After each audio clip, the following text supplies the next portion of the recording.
ওসমান গনি রাদিয়াল্লাহু তাআলা আনহুকে আমার নবী বললেন, বাবা ওসমান, তুমি যাও। মদিনা শরীফ থেকে পাঠালেন মক্কা শরীফে সোলার আলোচনা করার জন্য, সন্ধির আলোচনা করার জন্য মক্কা শরীফে পাঠালেন। তো কাবা শরীফের সেহানে বসে মশওয়ারা হচ্ছে, আলোচনা হচ্ছে, সন্ধির ব্যাপারে মশওয়ারা হচ্ছে। বড় বড় কাফেরদের সরদাররা রয়েছে, কাফেরদের সরদাররা রয়েছে। তো মশওয়ারা যখন হয়ে গেল, যতক্ষণ মশওয়ারা চলছিল, ওসমান গনি রাদিয়াল্লাহু তাআলা আনহু একবারও খানা কাবার দিকে তাকাচ্ছিলেন না। যখন আলোচনা শেষ হয়ে গেল, তারপরও কাবা শরীফের দিকে তাকান না। তো ওসমান গনি রাদিয়াল্লাহু তাআলা আনহু মদিনার দিকে ফিরে যাচ্ছে।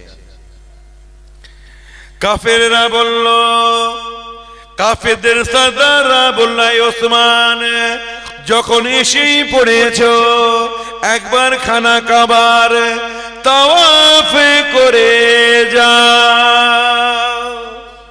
যখন এসেই পড়েছো, খানা কাবার তাওয়াফটা তো করে যাও, বাধা দেব, খানা কাবার তাওয়াফটা করে যাও। ওই সময় ওসমান গনি রাদিয়াল্লাহু তাআলা বলেছিলেন, আমার নবী খানা কাবা তাওয়াফ করেন নাই, আমার নবীর খানা কাবা তাওয়াফ হয় নাই, আমিও খানা কাবা তাওয়াফ করব না। সাহেবে কাবা, কাবা শরীফ তাওয়াফ হয় নাই, আমার নবীর খানা কাবা তাওয়াফ হয় নাই। আমার মোহাব্বত, নবীর প্রতি ভালোবাসা, আমার ঈমান এটা গাওয়ারা করে না যে নবীর তাওয়াফ হবে না আর আমি খানা কাবার তাওয়াফ করব না। না না না, আমি খানা কাবার তাওয়াফ করতে রাজি নই, রাজি নয়। আমার নবী যখন খানা কাবা তাওয়াফ করবেন, তখনই আমি ওসমান খানা কাবার তাওয়াফ করব। কাবার কাবা জনাবে মুহাম্মদ রাসূলুল্লাহ চিৎকার দিয়ে বলেন সাল্লাল্লাহু। আল্লাহ রাসূল এখনো খানা কাবা তাওয়াফ করেননি। আমার ঈমান, আমার ভালোবাসা, আমার জজবায়ে মুহাব্বত এটা গাওয়ারা করে না যে আমার নবীর খানা কাবা তাওয়াফ হবে না আর তার আগে আমি খানা কাবা তাওয়াফ করে যাব, এটা হতে পারে না। আমার ভাইজানেরা, আব্দুল্লাহ বিন উমর রাদিয়াল্লাহু তাআলা নবীরা কেমন, সাহাবারা কেমন নবী চিনতেন, নবীর কেমন তাবেদারি করেছেন, নবীর রঙে কেমন রঙে গেছে। আমার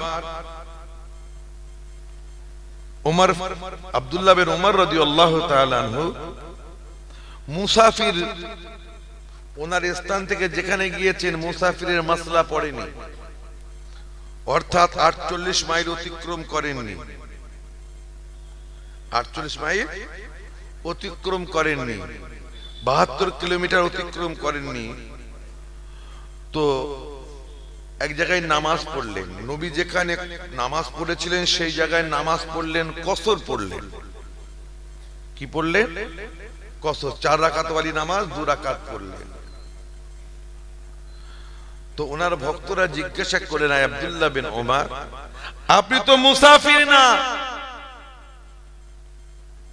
আপনি তো মুসাফির নন, তো আপনি এখানে 2 রাকাত কেন কসর পড়লেন? ওই সময় আব্দুল্লাহ বিন উমর বলেছিলেন, আমি কিছু বুঝি না, আমি নবী ছাড়া কিছু বুঝি না, আমার নবী এখানে কসর পড়েছেন বলে আমি আব্দুল্লাহ বিন উমর কসর পড়লাম। আমার নবী 2 রাকাত পড়েছেন, আমিও 2 রাকাত পড়ব, বলুন সুবহানাল্লাহ। তো সাহাবারা নবীর রঙে রঙে গিয়েছিলেন, তান মান ধান নবী নবী নবী। আর তাই যদি আল্লাহ আল্লাহ রাসূলের নৈকট্য আপনি হাসিল করতে চান, জান্নাত পাওয়া আলাদা জিনিস, আপনি নেক আমল, আপনার কোন একটি আমল আল্লাহকে ভালো লেগে গেছে, তার বিনিময়ে আল্লাহ আপনাকে আমাকে জান্নাত দিতে পারেন কি পারেন না? পারেন। তো জান্নাত পাওয়া আর আল্লাহ নৈকট্য, রসুলের নৈকট্য হাসিল করা কিন্তু এক জিনিস নয়। নবীর কুরবাত, নবীর নৈকট্য হাসিল আর জান্নাত পাওয়া এক জিনিস না। জান্নাত আপনি পেয়ে যেতে পারেন, কোন একটি আমল আল্লাহকে ভালো লেগে গেছে, আল্লাহ আপনাকে আমাকে মাফ করে জান্নাত দিয়ে দিলেন, ওটা বড় কথা নয়। আল্লাহর ওলি যারা হন, আল্লাহর মাহবুব বান্দা যারা হন, তারা জান্নাত চান না গো, মালিকে জান্নাত, মাজাজি মালিকে জান্নাত, রসুল পাককে আমার আল্লাহকে চান, বলুন সুবহানাল্লাহ। তারা মাজাজি মালিকে জান্নাত আমার রসুলকে তারা চান, তারা জান্নাত চান না, রসুলকে চান, আল্লাহকে চান, আল্লাহ রসুলের নৈকট্য চান। তো আমার ভাই জানেরা, আল্লাহ রসুলের নৈকট্য হাসিল করার জন্য বহু আমল রয়েছে, নবীর নৈকট্য হাসিল করার জন্য বহু আমল রয়েছে। আপনি যদি নামাজ রোজা ইবাদত বন্দেগী করেন, আপনি যদি নামাজ রোজা তাসবিহ তাহলিল মুরাকাবা মুশাহাদা যদি আপনি করেন, আল্লাহর নৈকট্য হাসিল হয়ে যাবে। জোরে বলবেন না সুবহানাল্লাহ। আর যদি নবীর উপরে দরুদ শরীফ পাঠ করেন কাসরাতের সাথে, মুহাব্বতের সাথে, নবীর উপরে যদি দরুদ শরীফ পাঠ করেন, নবীর নৈকট্য, নবীর কুরবাত, নবীর আপন হওয়া যাবে, বলুন সুবহানাল্লাহ। আর মুহাব্বতের সাথে দরুদ শরীফ পাঠ করলে নবীর দিদারও পাওয়া যায়, বলুন সুবহানাল্লাহ। তো নবীর নৈকট্য আপনাকে আমাকে হাসিল করতে হবে, তার জন্য কাসরাতের সাথে দরুদ শরীফ পাঠ করতে হবে। কি ভাই ঠিক না ভুল কথা বলে?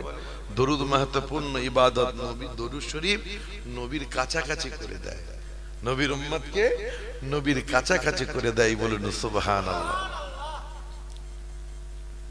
দরুদ গুরুত্বপূর্ণ আমাল। আল কাউলুল বাদী, ইমাম তহাবী রহমাতুল্লাহ লেখা আল কাউলুল বাদী খুলুন, পেয়ে যাবেন। সুফিয়ান সাউরি রাদিয়াল্লাহু তাআলা আনহু, জগৎ বিখ্যাত ইমাম, তাবিঈন, জগৎ বিখ্যাত ইমাম, তিনি হজ পাকে এসেছেন।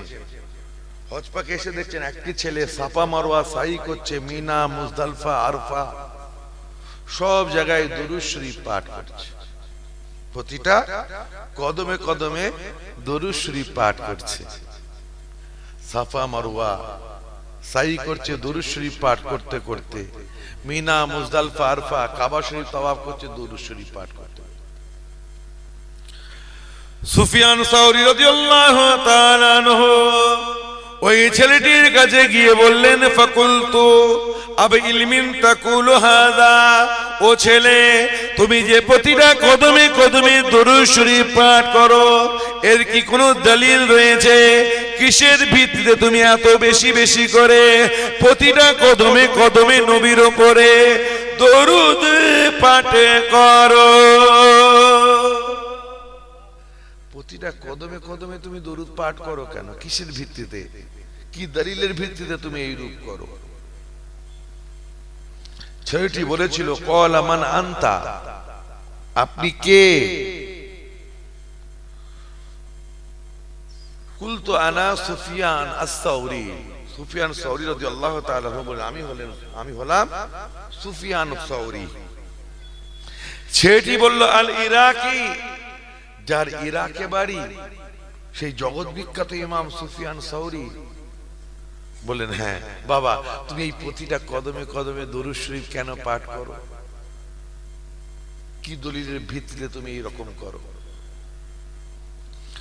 ওই সময় ওই ছেলেটি বলেছিল, এই জগৎ বিখ্যাত ইমাম, ইমাম সুফিয়ান সাউরি, আমার আম্মা জানকে নিয়ে আমি গতবারে হজে এসেছিলাম, আমার আম্মা জানকে সাথে নিয়ে আমি হজের রুকন আরকান সর শুরুত গুলো আদায় দিয়েছি। আমার আম্মা জানকে সাথে নিয়ে আমি মিনায় গেছি, মুজদালিফায় গিয়েছি, হজের ফরজিয়াত ওয়াজিবিয়াত গুলো আদায় দিয়েছি। আমার মাকে নিয়ে সাফা মারওয়া সাই করেছি, আমার মাকে সঙ্গে নিয়ে আমি কাবা শরীফ তাওয়াফ করেছি।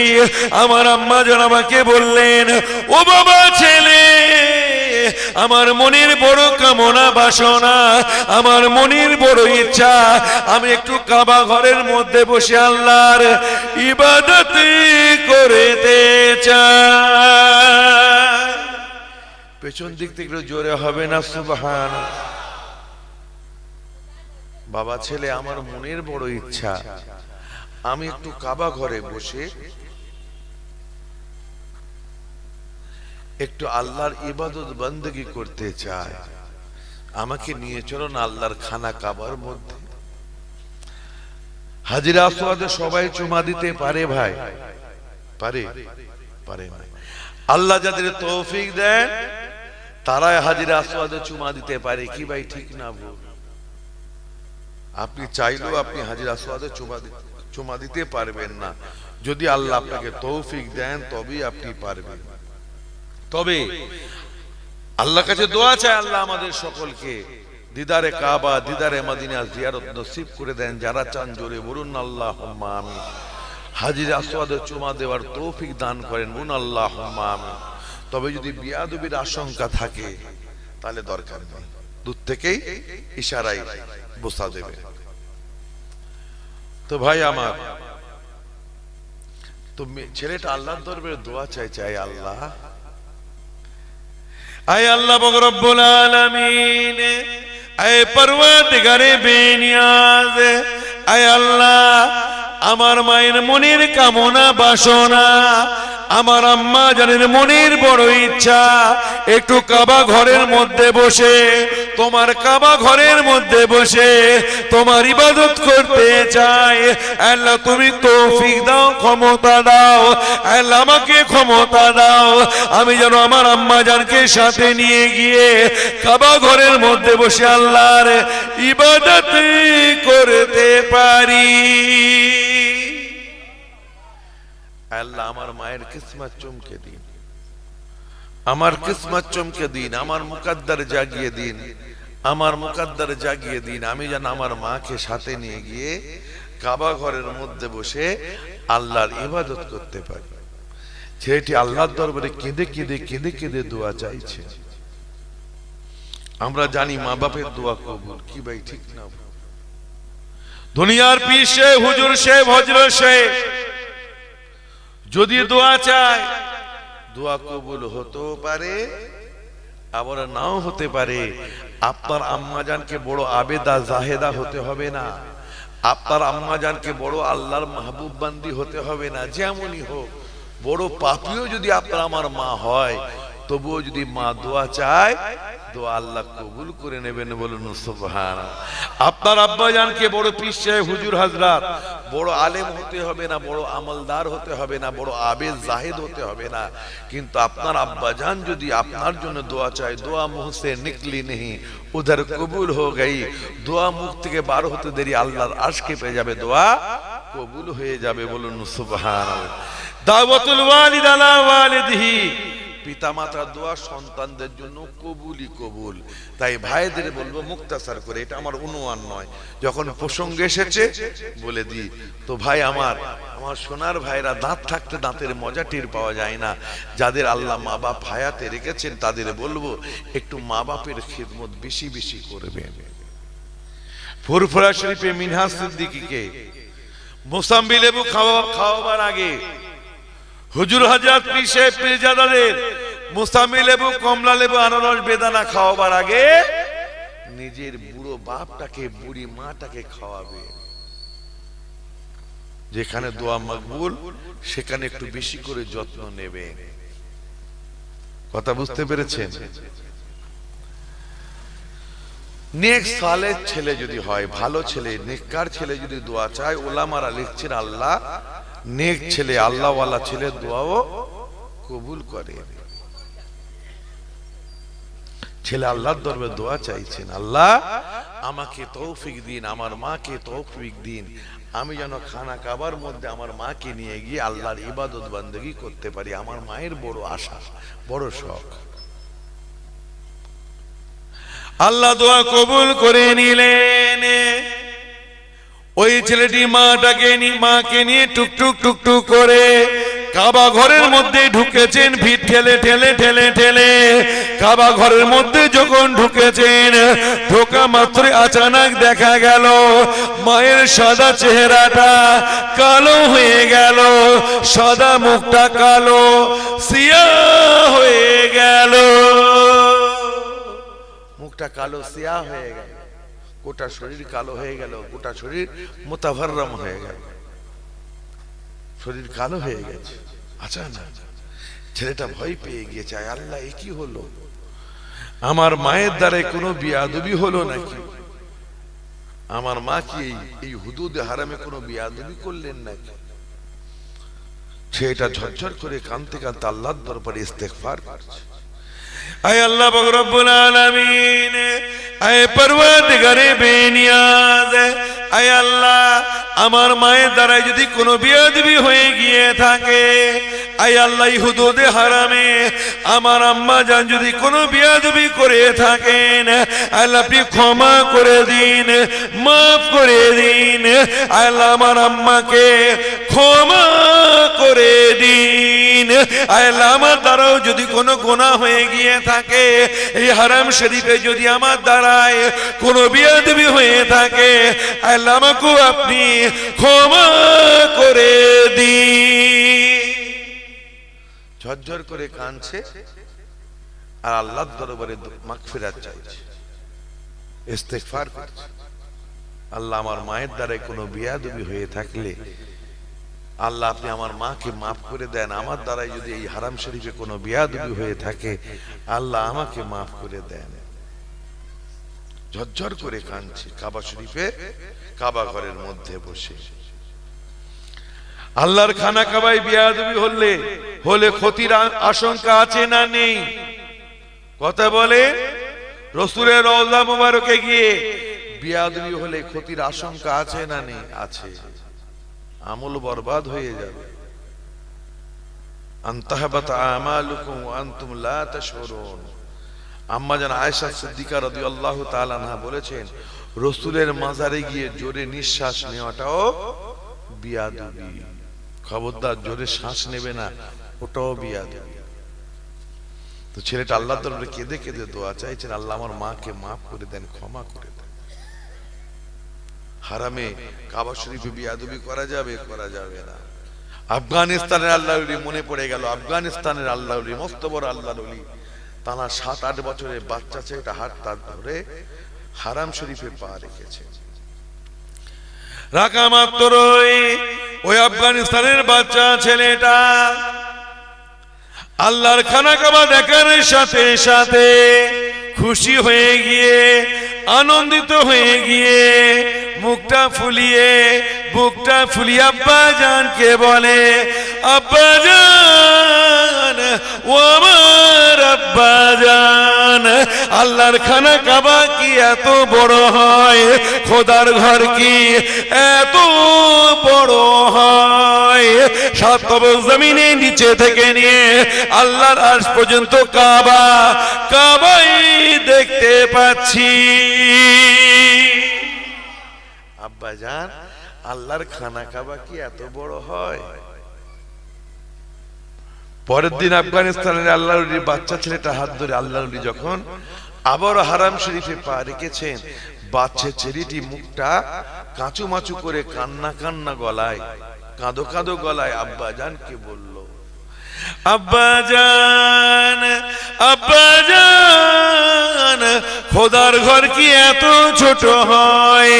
আল্লাহর খানা কাবা কি এত ছোট হয়? কালকে অনেক বড় দেখেছিলাম, আজকে এত কেন ছোট হয়ে গেল? আল্লাহর ওলি বুঝতে পেরে গিয়েছেন ছেলে বিয়াদবি করেছে,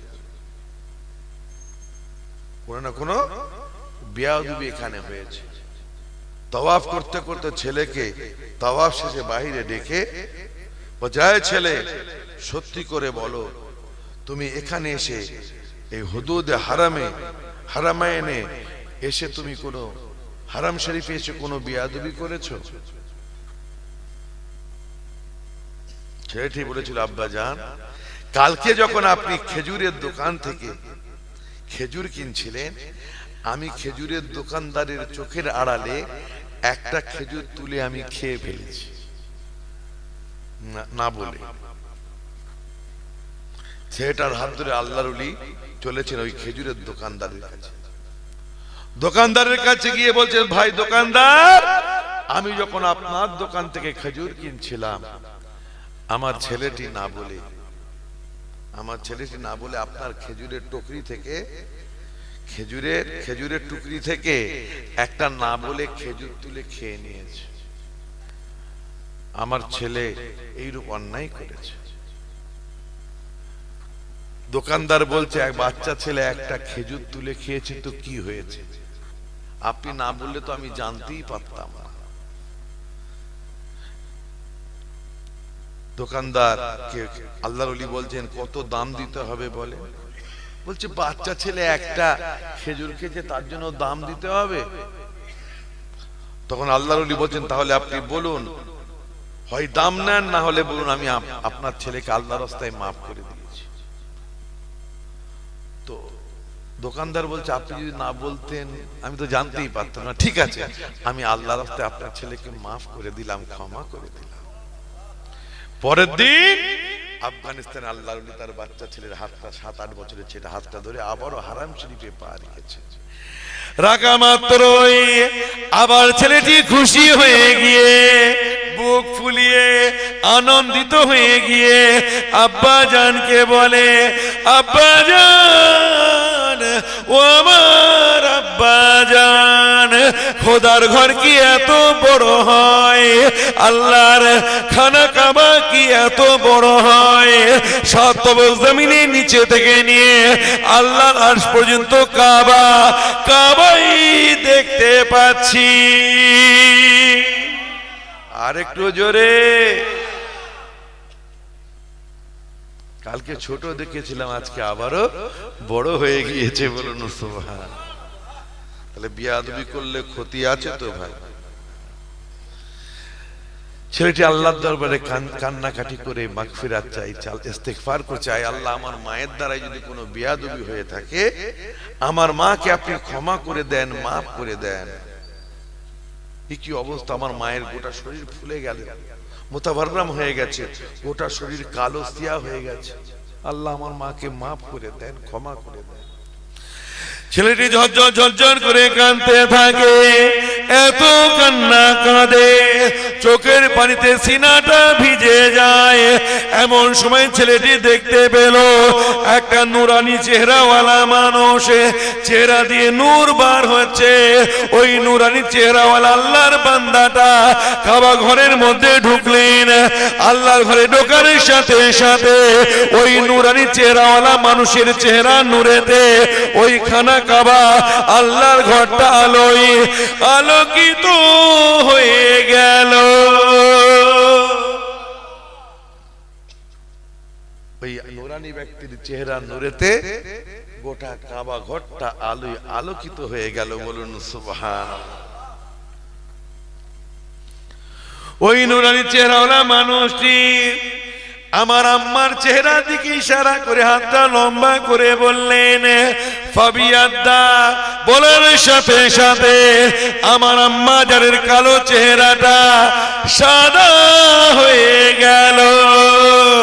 আবার ওই নুরানি চেহারাওয়ালা মানুষটি হাতটা লম্বা করে দিয়ে আমার আম্মা যারের চেহারার দিকে হাতটা লম্বা করে বললেন, ফাবিয়াদ্দা। বলার সাথে সাথে আমার আম্মা যারের কালো শরীরটা সাদা হয়ে গেল। কালাপান সিয়াপান দূর হয়ে সাদা হয়ে গেল। বলুন সুবহানাল্লাহ। আমার মা সুস্থ হয়ে গেল। এবার ওই নুরানি চেহারাওয়ালা মানুষটি আস্তে করে কাবা ঘর থেকে বার হয়ে নেমে হেঁটে হেঁটে চলে যাচ্ছে। ছেলেটি বর্ণনা করছে, কাকে? সুফিয়ান সাউরি। আমি ওই লোকটির সামনে দাঁড়িয়ে গেলাম, দাঁড়িয়ে বললাম, মান আনতাল্লাযী ফাররাজতা আন্নী। আপনি কে? আপনার নাম কি? আপনার পরিচয় কি? একটু আমাকে দান করুন, আপনার পরিচয় ইনায়েত করুন। আপনি আমার মুসিবত দূর করে দিলেন, আমার মাকে শাফা দিয়ে দিলেন। আপনার নাম কি, আপনার পরিচয়টা আমাকে একটু বলুন। আপনার নাম কি, আপনার পরিচয়টা একটু জানান না। मन अंतल्लज़ी फर्रजता अन्नी, जिसने मेरा गम को दूर किया, मेरे परेशानी को दूर किया। আপনার নামটা বলেন, কুরবান হয়ে যান। ওই সময় ওই নুরানি চেহারাওয়ালা মানুষটি বলেছিলেন, ও ছেলে তুমি কি আমাকে চিনতে পারো না? আনা নবিয়ুকা মুহাম্মাদুন সাল্লাল্লাহু আলাইহি সাল্লাম, আমি হলাম আখির জামানার পয়গম্বর জনাবে মুহাম্মদুর রাসূলুল্লাহ, তোমার নবী, বিশ্ব নবী জনাবে মুহাম্মদুর রাসূলুল্লাহ। আরেকটু জোরে, আনা নবিয়ুকা মুহাম্মদ সাল্লাল্লাহু, আমি হলাম তোমার নবী মুহাম্মদ রাসূলুল্লাহ সাল্লাল্লাহু আলাইহি ওয়াসাল্লাম। ছেলেটি বলল, ইয়া রাসূলুল্লাহ, ইয়া হাবিবাল্লাহ, হুজুর আমার মায়ের এইরূপ অবস্থা কেন হলো? কিসের জন্য আমার মায়ের চেহারা কালো হয়ে গেল, গোটা শরীর মুতাভাররাম হয়ে গেল, গোটা শরীর সিয়া হয়ে গেল, এমনকি মরণাপন্ন অবস্থা আমার মায়ের হলো? কিসের জন্য, কি অপরাধের জন্য? ওই সময় দিন দুনিয়ার বাদশাহ জনাবে মুহাম্মদ রাসূলুল্লাহ বলেছিলেন, বাবা ছেলে, তোমার আম্মা জান বড় গুনাহগার, বড় খাতাকার, বড় সিয়াকার, তোমার আম্মা জান বড় পাপী। তোমার আম্মা জানের গুনার কারণে তোমার আম্মা জানকে আমার আল্লাহ রাব্বুল আলামিন তানার গ্রেফটের মধ্যে নিয়ে নিয়েছেন, তানার পাকড়াওর মধ্যে নিয়ে নিয়েছেন। আর আল্লাহ চাননি অত বড় পাপী আল্লাহর খানা কাবার মধ্যে বসে আল্লাহর ইবাদত বান্দেগি করুক। আমার আল্লাহ চাননি, আমার আল্লাহ তোমার আম্মা জানকে গুনার কারণে পাকড়াও করে নিয়েছিলেন। তোমার আম্মা জান বড় পাপী, বড় গুনাহগার, বড় খাতাকার। তোমার মায়ের গুনার কারণে তোমার মাকে আমার আল্লাহ পাকড়াওর মধ্যে নিয়ে নিয়েছেন। তবে তোমার আম্মা যেন একটা ভালো আমল ছিল, একটা নেক আমল ছিল, যে আমলটার কারণে আমার আল্লাহ অন্য গুনার কারণে পাকড়াও করে নিয়েছে।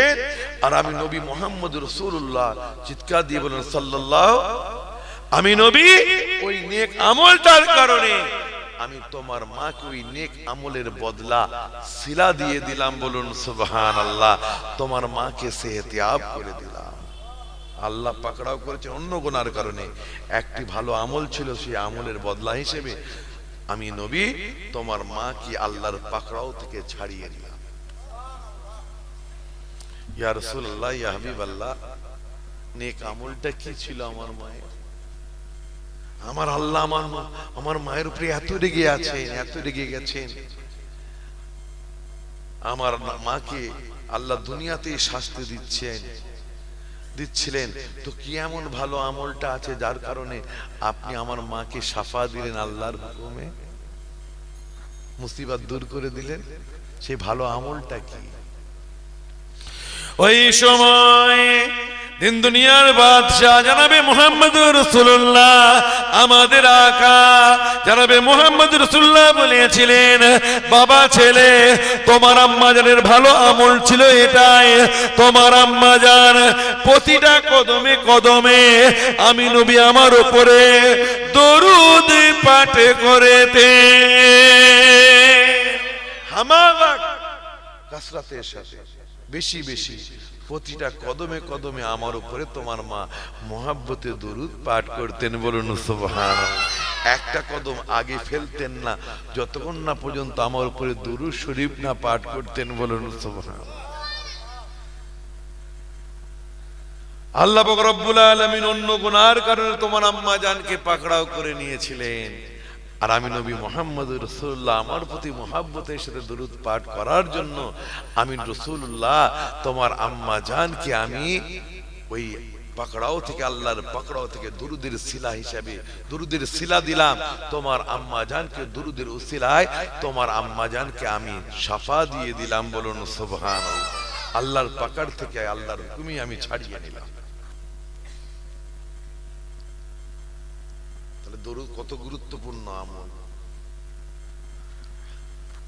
আমার ভাই জানেরা, আল্লাহ রাসূল চলে যাচ্ছেন, ছেলেটি বলছেন ইয়া রাসূলুল্লাহ ইয়া হাবিবাল্লাহ আপনি চলে যাচ্ছেন, আমাকে কিছু আমলের কথা বলে যান, আর দেখা হবে কিনা জানি না, কিছু আমলের কথা আমাকে বলেন।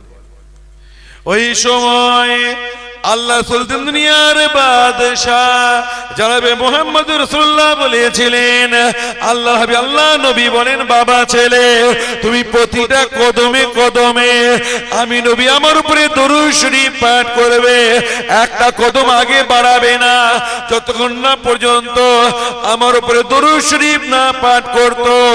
আমার নবী আমাকে প্রতিটা কদমে দরুদ শরীফ পাঠ করতে বলেছেন, তাই আমি প্রতিটা কদমে কদমে দরুদ শরীফে পাঠ করি। সুফিয়ান সাউরি জগৎ বিখ্যাত ইমাম, আমার নবী আমাকে বলেছেন প্রতিটা কদমে কদমে দরুদ শরীফ পাঠ করতে।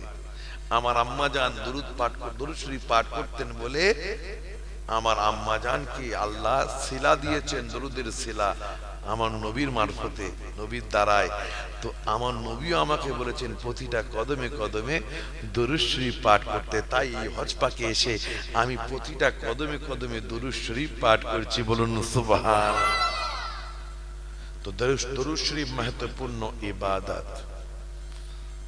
নবীর নৈকট্য যদি হাসিল করতে চান আপনাকে কাসরাতের সাথে দরুদ শরীফ পাঠ করতে হবে। ও আমার ভাই জানেরা, নেক আমল কবুলিয়াতের জরিয়া হলো দরুদ শরীফ। নেক আমল কবুলিয়াতের জরিয়া হলো দরুদ শরীফ। আপনি নামাজ পড়ছেন, তাকবীর তাহরিমা বেঁধেছেন কার জন্য? কথা বলেন। আল্লাহর জন্য। সানা পড়ছেন আল্লাহর জন্য, সূরা ফাতিহা আল্লাহর জন্য, কোরআন আয়াতের তিলাওয়াত আল্লাহর জন্য, রুকু আল্লাহর জন্য, সুবহান রাব্বিল আযীম আল্লাহর জন্য, সুবহান রাব্বিল আলা আল্লাহর জন্য, সাজদা আল্লাহর জন্য। বৈঠকে বসে আত্তাহিয়াত পাঠ করে আপনি আল্লাহর দরবারে সুপুর্দ করে দিলেন, সব তো আল্লাহর জন্য। সুপুর্দ করে দিয়ে আপনি সালাম ফিরছেন, আয় আল্লাহ এই তাকবীর তাহরিমা তোমার জন্য, এই হামদ সানা যা কিছু তেলাওয়াত করলাম, রুকু সাজদা কোরআনের আয়াতের তেলাওয়াত আল্লাহ তোমার দরবারে আমি সুপুর্দ করে দিলাম। আত্তাহিয়াতু লিল্লাহি ওয়াস সালাওয়াতু ওয়া তাইয়্যিবাতু, এই আত্তাহিয়াতে পড়ে আপনি সুপুর্দ করেন। বান্দা চাইতে পারে না আল্লাহর দরবারে যে আল্লাহ আমি নামাজটা পড়লাম, আল্লাহ আমার নামাজটা আদায়ের দিক থেকে কবুল করো? চাইতে পারে কি পারে না? আপনি সারাদিন রাজমিস্ত্রির কাজ করেছেন, আপনার ন্যায্য পাওনা আপনি দিনের শেষে আপনি যার বাড়িতে কাজ করলেন তার কাছ থেকে আপনি আপনার উজরাত, আপনার পারিশ্রমিক আপনি চাইতে পারেন কি পারেন না? পারেন। এটা আপনার ন্যায্য পাওনা, তাই তো? তো বান্দা তাকবীর তাহরিমা পাঠ করলো আল্লাহর জন্য, সানা পাঠ করলো আল্লাহর জন্য, সূরা ফাতিহা আল্লাহর জন্য, কোরআন আয়াতের তেলাওয়াত আল্লাহর জন্য, রুকু সাজদা আল্লাহর জন্য, সুবহান রাব্বিল আযীম সুবহান রাব্বিল আলা আল্লাহর জন্য, সবকিছু করে বৈঠকে বসে আল্লাহর দরবারে সুপুর্দ করে দিয়ে সালাম ফেরাবে। তো বান্দা আল্লাহকে বলতে চায়, আল্লাহ আমার উজরাতটা দাও, যা কিছু করলাম সব তোমার জন্য, আদায়ের দিক থেকে আমার নামাজটা তো কবুল করে, এটা আমার উজরাত। আল্লাহ আদায়ের দিক থেকে আমার নামাজ কবুল হবে তো? আল্লাহ বলতে চান, ওরে দুনিয়ার বান্দা, দুনিয়ার মানুষেরা, তাকবীর তাহরিমা আমার জন্য, সানা আমার জন্য, কোরআনের আয়াতের তিলাওয়াত আমার জন্য, রুকু আমার জন্য, সাজদা আমার জন্য, সুবহান রাব্বিল আযীম আমার জন্য, সুবহান রাব্বিল আলা আমার জন্য, সাজদা আমার জন্য, আত্তাহিয়াত করে আমার দরবারে সুপুর্দ করে দিয়েছিস বটে। ওরে বান্দা, তোর নামাজকে আমি আল্লাহ কবুল করব না যতক্ষণ পর্যন্ত তোর ধ্যানটা কেবল আমার দিকে ছিল, আমি আল্লাহ কবুল করি নাই। এবার তোর ধ্যানটা আমার মুস্তাফার দিকে কর। বল নবীকে সালাম দে, আসসালামু আলাইকা আইয়ুহান নবী। নবীকে সালাম দে। শুধু সালাম দিলে হবে না, নবীর পরিবারের উপরে দরুদ ইব্রাহিমের সকালে নবীর পরিবারের উপরে দরুদ শরীফ পাঠ কর। আমি আল্লাহ আদায়ের দিক থেকে তোর নামাজকে কবুল করে নেব। বলুন সুবহানাল্লাহ। যতক্ষণ ধ্যানটা কেবলমাত্র তোর দিকে ছিল, আমি আল্লাহ আমার দিকে ছিল, আল্লাহ কবুল করেন নাই। যতক্ষণ পর্যন্ত ধ্যানটা বান্দার আল্লাহর দিকে ছিল, আল্লাহ কবুল করেন নাই। আল্লাহ বলতে চান এবার ধ্যানটা আমার মুস্তাফার দিকেও কর। মুস্তাফার পরিবারকে সালাম দরুদ পাঠা, পরিবারের উপরে মুস্তাফার উপরে আমার হাবিবের উপরে সালাম, হাবিবকে সালাম দে। আমি আদায়ের দিক থেকে নামাজ কবুল করে নেব। বলুন সুবহানাল্লাহ। তাহলে দরুদ ছাড়া, নবীকে সালাম দেওয়া ছাড়া নামাজ কবুল হয়? কথা বলে কবুল হয় না। তো দরুদ মাহাত্ম্যপূর্ণ ইবাদত। আর একটা সহজ ভাবে বুঝুন, আমার ওয়াজ ভাই বোঝার ওয়াজ, আমার সুরের ওয়াজ, পরে দাওয়াত করতে হবে না। এমনি আপনাদের দোয়া আলহামদুলিল্লাহ আল্লাহ যথেষ্ট সম্মান দিয়েছে, তো প্রয়োজন নেই। একটু আমার ওয়াজ বুঝে নিতে হবে। দুরুদ কত মাহাত্ম্যপূর্ণ। আপনারা মনে মনে ভাবেন আলেম ওলামারা খালি দুরুদ শরীফ পাঠ করায়, সুন্নি আলেমরা যে পাঠ করায়, এটা টাইম পাস করার জন্য নয়। বুঝতে পেরেছেন? হাক্কানি আলেমরা, ওলিদের সাথে নিসবতওয়ালা আলেমরা যে দরুদ শরীফ পাঠ করান, সময় অতিবাহিত করার জন্য নয়। কিসের জন্য? কথা বলে মাহফিল কবুলিয়াতের জন্য, নবীর নৈকট্য হাসিল করার জন্য, নবীর দিদার পাওয়ার জন্য। বলুন সুবহানাল্লাহ। সহজভাবে বুঝুন আমার সোনার ভাইরা, সহজভাবে বুঝুন। জানাজার নামাজ, জানাজার নামাজ যখন পড়ানো হয়, ইমাম সাহেব বাংলায় নিয়াদ বলে দেয় কি দেয় না? লাশকে সামনে রেখে বলে দেয় তো, আল্লাহ তারিফ, নবীর উপরে দরুদ, এই মাইয়িতের জন্য দোয়া। ফরজে কিফায়া জানাজার নামাজ কাবার দিকে মুখ করে 4 তাকবীর সহ ইমামের পেছনে ইক্তেদা করে পড়িতেছি। আল্লাহ, ইমাম সাহেব যখন আল্লাহু আকবার বলবেন, আপনারাও আল্লাহু আকবার বলবেন। কি ভাই, ঠিক না বেঠিক? জানাজার নামাজটা কেন পড়েন ভাই? কেন পড়েন? আর দোয়া লিল মাইয়িতে, মাইয়িতের জন্য দোয়া। কার জন্য দোয়া? মাইয়িতের জন্য দোয়া। জানাজার নামাজ পড়ছেন, দোয়া চাইবেন কার কাছে? আল্লাহর কাছে তো চাইবেন নাকি? তো আল্লাহর কাছে চাইবেন, আল্লাহর প্রশংসা করবেন না? কথা বলেন, করবেন তো নাকি? আপনার বন্ধু আপনার বিবাহের দিনেতে, আপনার বিয়ের দিনে অথবা ওলিমায় দাওয়াত খেতে এসে আপনাকে কিছু একটা উপহার দিয়েছে, প্রেজেন্টেশন দিয়েছে, আপনি খুশি হয়ে গিয়ে, আপনি প্লিজড হয়ে গিয়ে, সন্তুষ্ট হয়ে গিয়ে আপনি ইংরেজিতে বলেন থ্যাংক ইউ ভেরি মাচ, উর্দুতে বলেন শুকরিয়া, আর একটু ভালো তারে मैं आपका मशकूर हूं, আরবিতে বলেন জাযাকাল্লাহু খায়র, আল্লাহ তোমাকে নেক বদলা দান করেন। কি ভাই, ঠিক না বেঠিক? কথা বলে। তাহলে দুনিয়ার মানুষ, আপনার বন্ধু আপনাকে প্রেজেন্টেশন দিয়েছে, আপনি প্লিজড হয়ে গিয়ে, সন্তুষ্ট হয়ে গিয়ে আপনি তার জন্য দোয়া করছেন, আল্লাহ তোমার ভালো করুক, আল্লাহ তোমাকে নেক বদলা দান করে, শুকরিয়া আদায় করছেন, তাই তো?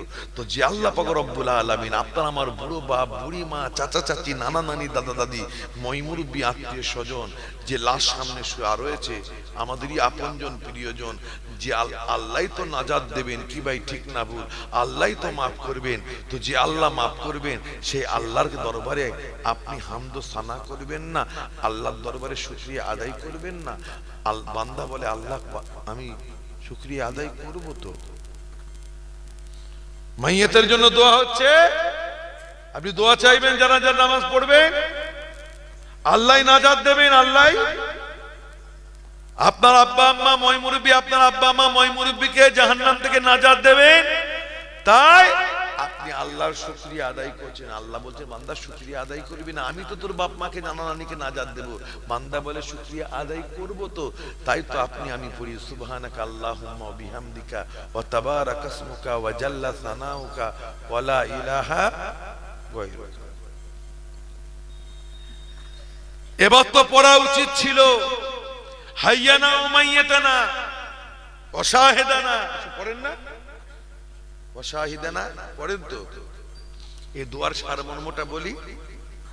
সারমর্মটা হলো এটাই, আপনি আল্লাহকে বলছেন আল্লাহ আমার এই বুড়ো বাপটাকে, বুড়ি মাটাকে, অথবা বুড়ি চাচা চাচি, নানা নানি, দাদা দাদিকে আল্লাহ তুমি ক্ষমা করে দাও, মাফ করে দাও, জান্নাত দাও, জাহান্নাম থেকে মুক্ত করে দাও। আল্লাহ আমার বুড়ো বাপ, বুড়ো চাচা চাচি, নানা নানি, দাদা দাদি, এই মাইয়েতকে আল্লাহ তুমি নাজাত দাও, মাফ করে দাও, ক্ষমা করে দাও, জান্নাত দাও। মুদ্রা কথা।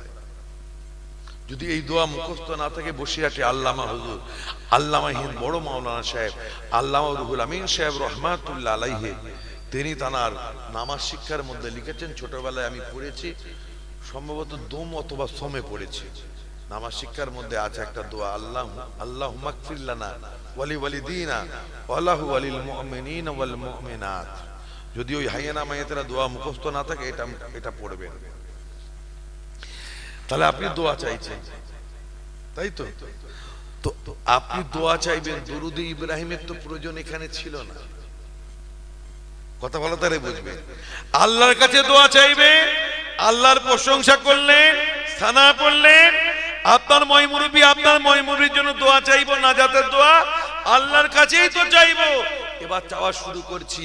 আল্লাহ বলছেন বান্দারে, যেখানে আমার নবী নেই সেখানে আমার রহমত নেই, যেখানে নবী নেই সেখানে আমার দয়া নেই, যেখানে নবী নেই সেখানে তোর ময়মুরব্বির নাজাত নেই।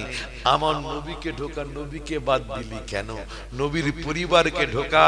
পড় হাইয়ানা মাইয়াতানা পড়ার আগে আমার হামদ সানার করার পরে আমার হাবিবকে শামিল কর, জানাজার মধ্যে শামিল কর।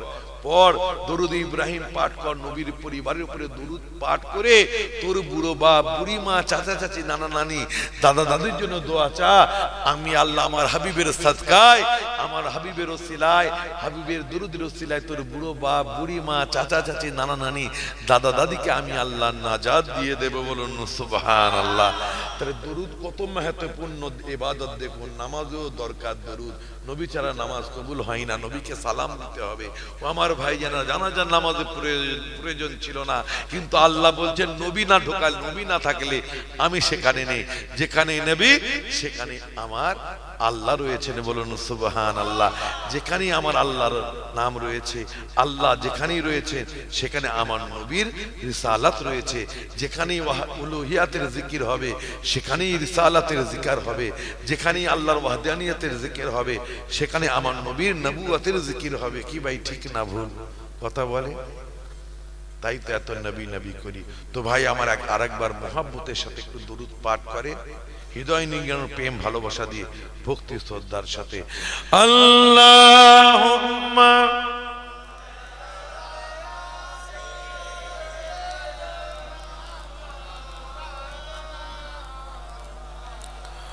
ওয়ালা আলে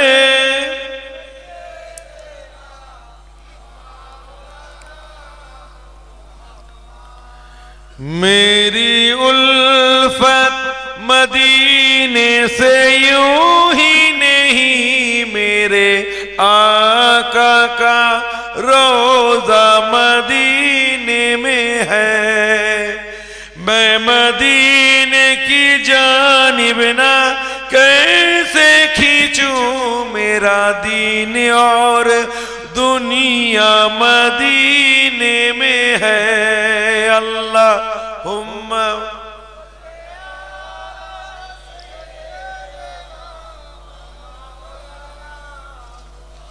वाला ले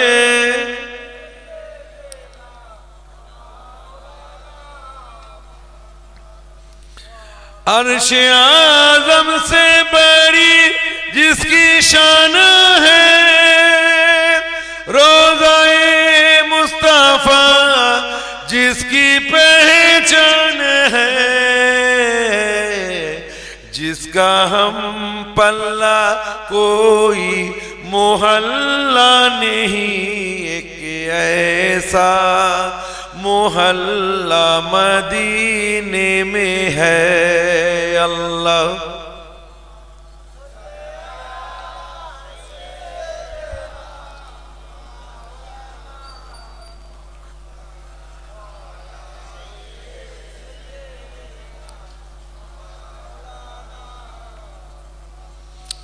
फिर मुझे मौत का कोई खतरा ना हो, मौत क्या जिंदगी की भी परवाह ना हो। काश के बार सरकार मुझसे कहे तेरा जीना मरना मदीने में है। अल्लाह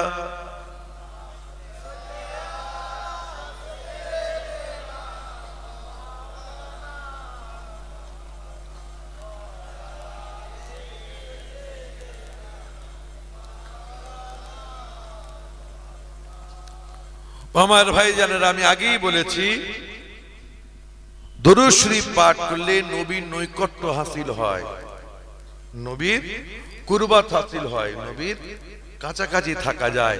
দরুদ শরীফ পাঠ করলে নবীর দিদার পাওয়া যায়। তাই দরুদ শরীফ महत्वपूर्ण ইবাদত, এটা মাথায় রাখবেন। নবীর মোহাব্বত হাসিল করতে গেলে আমাদের সবার মাকসাদ কি? আল্লাহ রাসূল যেন আমাদের ভালোবাসেন। কি ভাই ঠিক না বল? আপনি নবীকে ভালোবাসছেন, এটা আপনার কামাল নয়, এটা কামালের ব্যাপার নয়। যদি নবী আপনাকে আমাকে আপন করে নেয়, ওটাই কামালের ব্যাপার। কি ভাই ঠিক না বল? তো নবী যদি চান নবী আপনাকে ভালোবাসবেন, তাহলে আপনাকে বেশি বেশি দরুদ শরীফ মোহাব্বতের সাথে পাঠ করতে হবে। যদি চান আপনি নবীর দিদার পেতে, তাহলে আপনাকে বেশি বেশি নবীর উপরে দরুদ শরীফ পাঠ করতে হবে। তাই তো আমাদের বুজুর্গানে দিনরা, আমাদের মুরব্বিয়ানগণেরা, পাঁচ হুজুর পিকে রহমাতুল্লাহ আলাইহিম, দাদা হুজুর কেবলা আমাদের তালিম দিয়েছেন। কি তরিকাতের তালিমের মধ্যে দরুদ শরীফের তালিম আছে না নেই? ঈশান নামাজের পরে 100 বার আমি আমার কলবের দিকে মতওয়াজ্জা আছি, আমার কলব হযরত পীর সাহেব হুজুর কেবলা ও দাদা পীর সাহেব হুজুর কেবলার কলবের ওসিলা হইয়া রাসূল পাকের মুবারক কলবের দিকে মতওয়াজ্জা আছে। রাসূল পাকের মুবারক কলব হইতে জিয়ারত ও মুহাব্বতের ফয়েজ আমার কলবে আসুক, এই নিয়াত করে 100 বার ঈশান নামাজের পরে আমাদের কি আমল করতে হবে? দরুদ শরীফের আমল। আল্লাহুম্মা সাল্লি আলা সাইয়্যিদিনা মাওলানা মুহাম্মাদিন নবিয়্যিল উম্মিয়্যি ওয়া আলিহি ওয়া সাল্লিম। এই তালিম হুজুর কেবলারা দিয়ে গেছেন। এখনো বয়োজ্যেষ্ঠ হুজুর কিবলাগণেরা যারা রয়েছেন, তারা এই সমস্ত তরিকাতের 4 তরিকার তালিম দিয়ে থাকেন কি থাকেন না। আর তরিকা যদি আপনি মশক করেন, তবে আপনি আপনার ইসলাহে কলব হবে, তাজকিয়ায়ে নফস হবে, আত্মশুদ্ধি হবে, তবেই আপনি বাতিনি জগতের মানুষ হতে পারবেন। কি ভাই ঠিক না কথা বলে? জি হ্যাঁ, আমার মনে আছে হুজুর কেবলা, আপনার আমার পীর মুর্শিদ মুফতি বাংলা আসাম আলা হযরত মেজলা হুজুর পীর কেবলা রহমাতুল্লাহ আলাইহি ইন্তেকালের কিছু মাস আগে বাড়িতে হুজুর কেবলা রয়েছেন, জওয়ান যুবক কিছু ছেলে সামনে দাঁড়িয়ে রয়েছে, হুজুর কেবলার পায়ের কাছে দাঁড়িয়ে ঝরঝর ঝরঝর ঝরঝর করে কাঁদছে। আমি অবাক হয়ে গেলাম, বুড়োরা নাই এত কাঁদবে, জওয়ানরা এত কাঁদে কেন? বুড়োরা কাঁদবেন, হুজুর কেবলার সাথে বেশি নিসবাত, বয়স্কদের বেশি আসা যাওয়া করেছে, বেশি তালিম নিয়েছে, তারা কাঁদবে। এই জওয়ান যুবক ছেলেগুলি কাঁদছে কেন? এত ঠুকরে ঠুকরে কাঁদছে। আমি তাদের জিজ্ঞাসা করেছিলাম, ভাইয়েরা কি ব্যাপার, এত কাঁদছেন কেন? আপনারা কি হুজুর কেবলার সোহবতে খুব ওঠা বসা করতেন নাকি? তখন তারা বলেছিল, মিনহাজ ভাই না না, কয়েকবার এসেছিলাম। তাহলে এত কাঁদছেন কেন? এত মোহাব্বত কিভাবে আপনাদের অন্তরে পয়দা হলো? ওই সময় তারা বলেছিল, ও মিনহাজ ভাই জান, আমরা একবার ফুরফুরা শরীফে এসেছিলাম, মাজার জিয়ারত করার পরেতে আমরা ঘুরতে ঘুরতে দরবার শরীফের দিকে গেলাম। এমন সময় দেখতে পেলাম আমাদের পীর মুর্শিদ, আমাদের চশমতের চিরাগ, মুফতি বাংলা আসাম দাদা হুজুরের লাগতে জিগার মেজরা হুজুর পীর কেবলা রহমাতুল্লাহ আলাইহি দরবার শরীফে বসে রয়েছেন। আমরা গিয়ে মেজলা হুজুর পীর কেবলাকে সালাম দিলাম, আসসালামু আলাইকুম। হুজুর সালামের জবাব দিলেন ওয়া আলাইকুমুস সালাম। জবাব দিয়ে হুজুর বললেন, বাবারা তোমরা, আমি আবু জাফর, আমার হাতে মুরিদ হবে, আমার কাছে মুরিদ হবে? হুজুর খুশমিজাজ ছিলেন, যেতে সচরাচর কাউকে বলতেন না।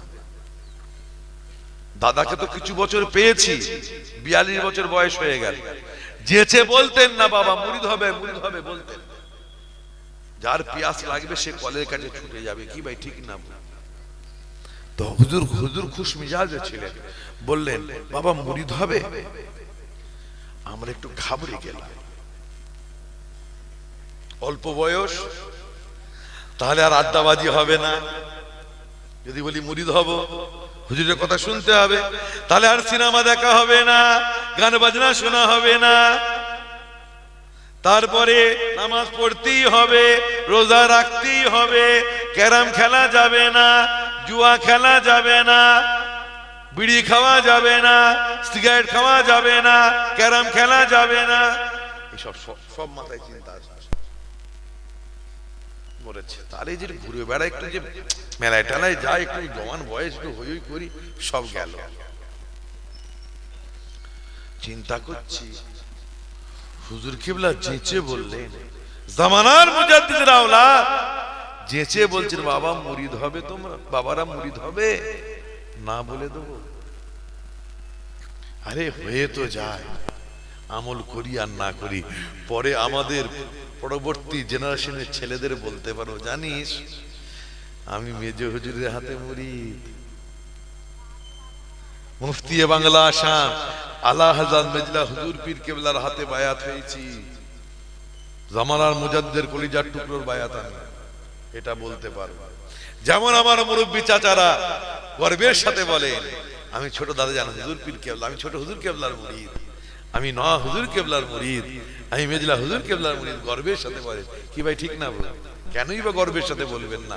তরিকা হাকিকাত মারিফতের পীর, হাক্কানি পীরের মুরিদ আপনারা গর্ব হবে না? গর্বেরই তো বিষয়। যদি দেওয়ানবাগের মুরিদরা যদি গর্ব করে, হাক্কানি পীরের মুরিদরা গর্ব করবে না? জোরে বলেন, করবে কি করবে না? করবে, গর্বের বিষয়। তো ভাই আমার তো বলতে তো পারবো মেজো হুজুরের মুরিদ, দাদা পীরের কলিজার টুকরো, এটা তো জোর গলায় বলতে পারবো। তাই বলে ফেললাম, হুজুর আমরা মুরিদ হব। হুজুর মুরিদ করে দিলেন। হুজুর কিভাবে মুরিদ করতেন আপনারা, আপনাদের মনে আছে? আছে, পরপর বলতে পারবেন না, কিন্তু মনে আছে, বলতেন। হ্যাঁ, হুজুর মুরিদ করাতেন, উপর হাত সব আগে পড়াতেন, আউযু বিল্লাহি মিনাশ শাইতানির রাজিম, বিসমিল্লাহির রহমানির রহিম। আয় আল্লাহ তাআলা, আমি तमाम গুনাহ হইতে সগীরা কবিরা, জানা অজানা সমস্ত রকম तमाम গুনাহ হইতে তওবা করিতেছি, তওবা করিতেছি। আস্তাগফিরুল্লাহ রব্বি মিন কুল্লি যামবি ওয়া আতুবু ইলাইহি, আশহাদু আল্লা ইলাহা ইল্লাল্লাহ ওয়া আশহাদু আন্না মুহাম্মাদান আবদুহু ওয়া রাসূলুহু। আমি মুরিদ হইতেছি ও বায়াত হইতেছি, উপর হাত মুহাম্মদ আবু জাফর সিদ্দিকী, যিনি মুস্তাফিজ হচ্ছেন, এই মুস্তাফিজ হচ্ছেন মুজে জামান আলা হযরত দাদা হুজুর পীর কেবলা রহমাতুল্লাহ আলাইহি। 20 तरीका नक्शबंदिया, मुजद्दिद आलिया, कादिरिया, चिश्तिया और मोहम्मद बोले मुनाजात करते। कि भाई ठीक ना?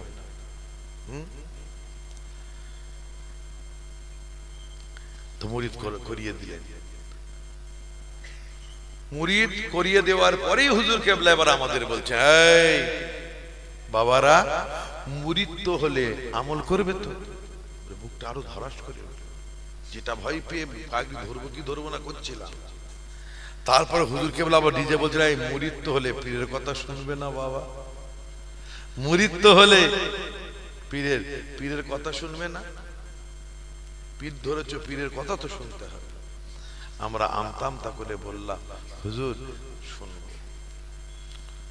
হুজুর বলেন বাবারা পাঁচ ওয়াক্ত ফরজ নামাজ পড়বে, 1 মাস ফরজ রোজা আদায় দেবে, মা বাপের খিদমত করবে, শিরিকের গুনাহ করবে না, গীবত গিল্লা করবে না, চুগলখড়ি করবে না, পরনিন্দা পরচর্চা করবে না, জুলুম সিতাম করবে না, মানুষের সাথে দুর্ব্যবহার করবে না, মানুষের হক নষ্ট করবে না, গান বাজনা টকি দেখবে না, গান বাজনা শুনবে না, টকি দেখবে না। টকি কি জানেন? এই জোয়ান ভাইরা টকি বোঝো? আরে একটু বলো টকি বোঝো? বুঝো না। আমিও বুঝতাম না। আমার দাদা জান হুজুর কেবলা যখন দেখা করতে যেতাম, টকি দেখো না, টকি দেখো না, টকি কি জিনিস? এই মন দিয়ে পড়ছো, জামাতে নামাজ পড়ছো তো? এই পড়াশোনা ঠিক হচ্ছে, বড় আলেম হও বাবা, টকি দেখছো নাকি? খবরদার, টকি দেখবে। টকিটা আবার কি জিনিস? দাদা জান খালি বলে টকি দেখবে না, টকি কি? আমি গিয়ে আমার মাকে জিজ্ঞাসা করছি, আম্মা টকি কি? বলছে টকি মানে ওই সিনেমা যাত্রা এইসব টকি, মানে তখন টকি বলা হতো। এখনকার লোকেদের বলি টকি দেখতে যাচ্ছে, কিছু বুঝতে পারবে? তো হুজুর কেবল বলছে টকি দেখবে না, টকি তুই নিষেধ করে দিলেন। তারপরে হুজুর কেবলা বললেন বাবা, বলতে বলতে বলেন, তখন আমরা বললাম হুজুর আমরা নামাজ পড়বো যে, আমাদের তো নামাজের সূরা টুরা আমরা জানি না। হুজুর বলেন বাবা সুবহানাল্লাহ সুবহানাল্লাহ পাঠ করবে, নিয়াত করবে। যে কোনো একটা নামাজের ওয়াক্ত নিয়াত কিভাবে করতে হবে বলে দিলেন। উদাহরণস্বরূপ আমি বলি, যেভাবে মেজরা হুজুর পীর কেবলা বলতেন, ধরুন ফজরের 2 রাকাত ফরজ নামাজ পড়বেন, ফজরের 2 রাকাত ফরজ নামাজ কাবার দিকে মুখ করে। যদি ইমামের পেছনে পড়েন বলবেন ইমামের পেছনে ইক্তেদা করে পড়িতেছি, আল্লাহ তুমি কবুল করো। একা পড়লে আল্লাহ ফজরের 2 রাকাত ফরজ নামাজ কাবার দিকে মুখ করে বলছে, আল্লাহ তুমি কবুল করো, আল্লাহ। এইভাবে নিয়াত শিখিয়ে দিলেন। আরে বললেন বাবারা যতক্ষণ সানা পড়তে সময় লাগে সুবহানাল্লাহ সুবহানাল্লাহ সুবহানাল্লাহ পাঠ করবে। যতক্ষণ সূরা ফাতিহা পড়তে সময় লাগে সুবহানাল্লাহ সুবহানাল্লাহ পাঠ করবে। যতক্ষণ কোরআন আয়াতের ছোট আয়াত তেলাওয়াত করতে 3 আয়াত মতো, ছোট আয়াত হলে 3 আয়াত তেলাওয়াত করার মতো সময় সুবহানাল্লাহ সুবহানাল্লাহ পাঠ করবে। রুকুতে যাবে সুবহানাল্লাহ সুবহানাল্লাহ, সাজদায় যাবে সুবহানাল্লাহ সুবহানাল্লাহ। বৈঠকে বসে যতক্ষণ আত্তাহিয়াত দরুদ ইব্রাহিম দোয়া মাসুরা পড়তে সময় লাগে সুবহানাল্লাহ সুবহানাল্লাহ পাঠ করে সালাম ফেরাবে। আমি আবু জাফর বলে দিলাম, আল্লাহ রব্বুল আলামিন তোমাদের সুবহানাল্লাহ নামাজকে আমার আল্লাহ কবুল করে নেবে। দুরুল মুখতার খুলুন, সুবহানাল্লাহ পড়ে নামাজ পড়লে আল্লাহ কবুল করবেন। যারা জানে না, আমাদের পীর মুর্শিদরা গেঁজায় দম দিয়া কথা বলতেন। হুজুর বলে দিলেন বাবা আমি দোয়া করছি কবুল হয়ে যাবে। আরে দলিল আছে বলে বলেছেন কি ভাই, ঠিক না? দুরুল মুখতার করুন, পেয়ে যাবেন। যারা সূরা জানে না, মানে সূরা ফাতিহা জানে না, সূরা টুরা মুখস্থ নেই, তারা সুবহানাল্লাহ সুবহানাল্লাহ পাঠ করে নামাজ পড়লে নামাজ কবুল হবে। তারপরে হুজুর বলে বাবা শিখে নেবে কিন্তু তোমাদের আলেম ওলামা গ্রামের ইমাম মুয়াজ্জিনের কাছ থেকে বাকি সূরা টুরা শিখে নেবে, নামাজ শিখে নেবে।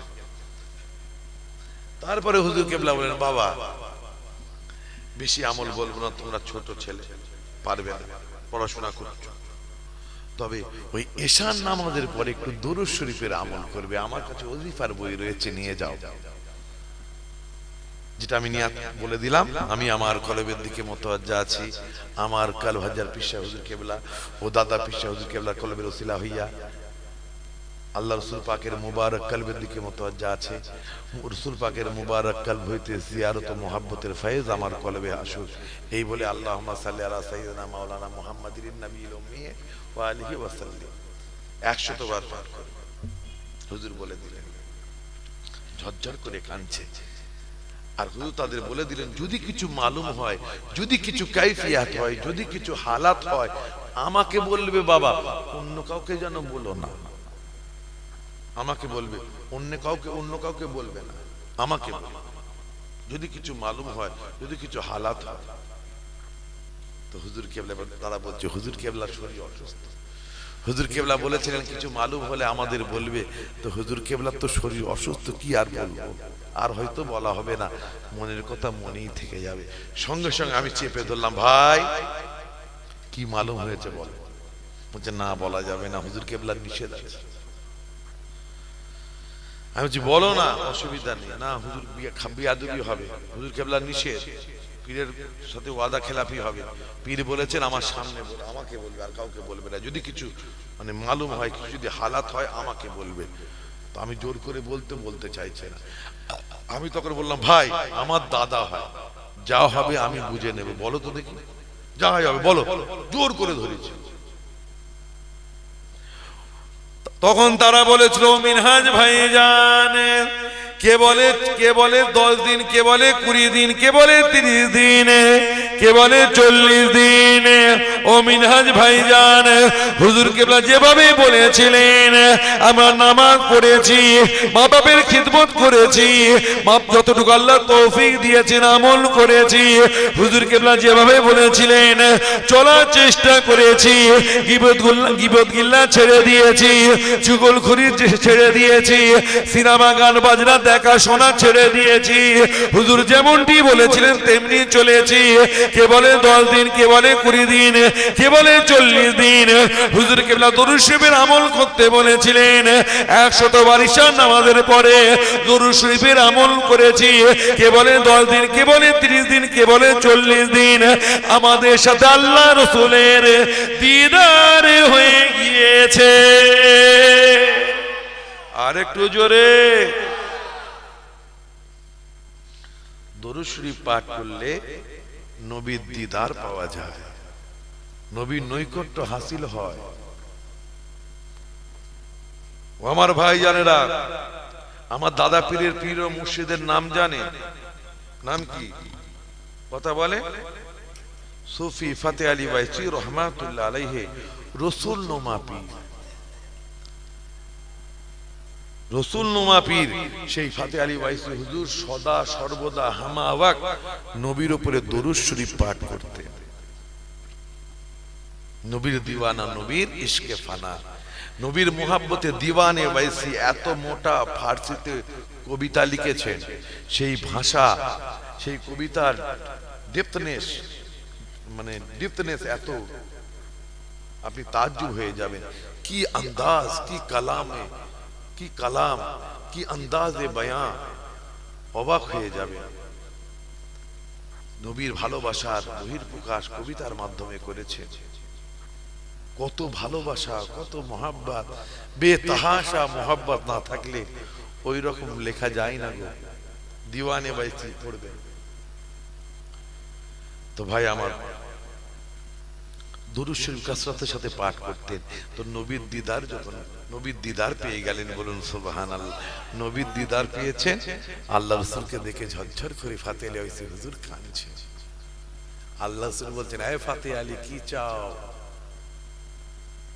আল্লাহর ওলিরা কি চাই গো? আগে বলেছি, নবীকে চায়, আল্লাহকে চায়, নবীর নৈকট্য, আল্লাহর নৈকট্য চায়। কি ভাই ঠিক না ভুল কথা বলে? বাবা ফাতে আলী তুমি কি চাও বলো? হুজুর আমি ফাতে আলী আপনাকে বারবার দেখতে চাই, আপনার দিদার বারবার পেতে চাই। আপনাকে দেখতে যদি না পায়, কলিজা খানা ফেটে যাবে। হুজুর আপনি যখন দেখা দিয়েছেন, আপনাকে যে আমি বারবার দেখতে চাই, দৌলত চাই না, আল্লাহর দরবারে দৌলত চাই না, অর্থ টাকা পয়সা চাই না, শান শৌকত চাই না, বালাখানা চাই না, জান্নাত চাই না, জান্নাতের লালে আওজার গুলে গুলজার, জান্নাতের বাহার, জান্নাতের বাগিচা চাই না, চাই না, দুনিয়ার কোনো নিয়ামত চাই না, আখিরাতের কোনো নিয়ামত চাই না। হুজুর আপনাকে চাই, আপনার দিদার চাই, বারবার দিদার চাই, বারবার দেখতে চাই। আল্লাহ নবী বাবা ফাতে আলী ঠিক আছে, বছরে তুমি একবার আমার দিদার পেয়ে যাবে। আর একটু জোরে, বছরে তুমি আমার একবার দিদার পাবে। হুজুর জান ভরবে না হুজুর, আরো দিদার চাই, আরো দিদার চাই, বারবার দিদার চাই। আল্লাহ রসুল বলেন, ও বাবা ফাতে আলী, তুমি আমাকে এত মোহাব্বত করো, এত ভালোবাসো বাবা, ঠিক আছে ঠিক আছে, 6 মাস ছাড়া ছাড়া তুমি আমার দিদার পেয়ে যাবে। ফাতে আলী ওইসি হুজুর জোর করে কাঁদতে থাকেন, মাথা নাড়াতে থাকেন। হুজুর জান ভরবে না, ভরবে না, আরো চাই, আরো চাই, আরো দিদার চাই। আল্লাহ রাসূল বলেন, মাসে একবার করে তুমি আমার দিদার পেয়ে যাবে। ফাতে আলী ওয়াইসি হুজুর বলেন, হুজুর আমার জান ভরবে না, ভরবে না, ইয়া রাসূলুল্লাহ, ইয়া হাবিবাল্লাহ, আর একটু করম করুন, দয়া করুন, আপনাকে বারবার দেখতে চাই, আপনাকে দেখতে পাবো না, কলিজা খানা ফেটে যাবে। হুজুর আপনাকে বারবার দেখতে চাই। আল্লাহ রাসূল বলেন, বাবা ফাতে আলী ঠিক আছে ঠিক আছে, সপ্তাহে তুমি একবার আমার দিদার পেয়ে যাবে। ফাতে আলী ওয়াইসি হুজুর ফুপিয়ে ফুপিয়ে কাঁদতে থাকেন আর বলতে থাকেন, হুজুর একটু আরেকটু করম করুন, দয়া করুন, আরো দিদার চাই, আপনাকে বারবার দেখতে চাই। আল্লাহ নবী বলেন, বাবা ফাতে আলী ঠিক আছে ঠিক আছে, তুমি আমাকে এত ভালোবাসো বাবা, ঠিক আছে, সারাদিনে একবার তুমি আমার দিদার পেয়ে যাবে। আর একটু জোরে, ডান দিক থেকে একটু জোরে হবে না? সুবহান। আমার ভাই জানেরা,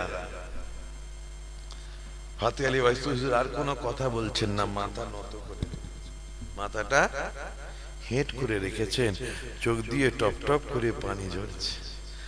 আল্লাহ রাসূল মুচকি হাসি হেসে বলছেন, বাবা ফাতে আলী, তোমার জ্বর এখনো বললো না? কুরবান হয়ে যান বাবা ফাতে আলী, তোমার এখনো জান ভরলো না বাবা?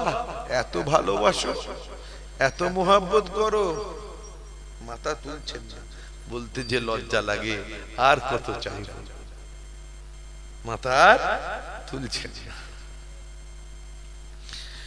আল্লাহ রাসূল বলেন, বাবা ফাতে আলী, আমি বুঝতে পেরে গিয়েছি তোমার মনের মানসা, মনের ইচ্ছা, তোমার মনের কামনা বাসনা আমি নবী বুঝতে পেরে গিয়েছি।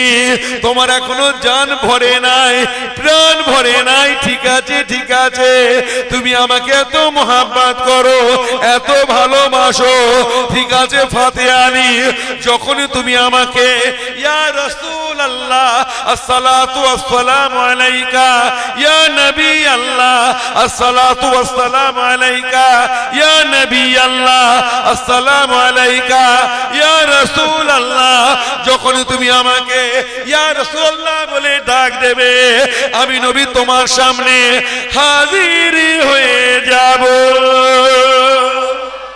আর একটু জোরে। এই চোখের কি কোনো মূল্য আছে নাকি? যে চোখেতে আপনি নবীর দিদার পেলেন না, ওই চোখের কোনো দাম আছে?